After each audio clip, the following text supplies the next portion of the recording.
السلام علیکم دوستو، پی ایس ایل کی جانب سے تازہ خبر آ گئی ہے۔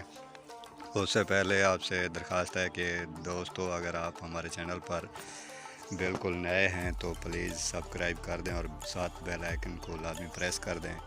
تو آئیے آپ کو بتاتے ہیں کہ یہ پی ایس ایل کیوں ملتوی ہوا تھا۔ یہ جو میچ ہو رہے تھے پاکستان سپر لیگ میں، اس میں شریک ٹیموں کو کووڈ ٹیسٹ مثبت آنے کی صورت میں اس لیے ملتوی کر دیا گیا تھا۔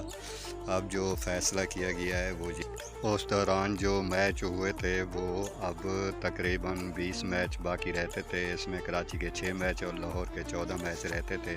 تو اب اس نے فیصلہ کیا ہے کہ پاکستان کرکٹ بورڈ نے پی ایس ایل کے دوران پروٹوکول کی خلاف ورزی کا جائزہ لیتے ہوئے 2 رکنی پینل تشکیل دی ہے، اور اس میں یہ کہا ہے کہ یہ پینل 31 مارچ تک اپنی سفارشات پاکستان کرکٹ بورڈ کے چیئرمین کو پیش کریں گے۔